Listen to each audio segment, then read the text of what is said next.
ஆலயம் உனக்காக. வானில் ஒரு புயல் மழை வந்தால் அழகே என்னை எங்கனம் காப்பாய். கண்ணே உன்னை என் கண்ணில் வைத்து இமைகள் எனும் கதவுகள் அடைப்பேன். சத்தியமாகுமா?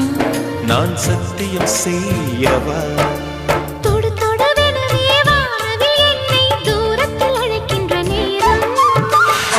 Uva, uva, uva, uva, uva, uva, uva, uva.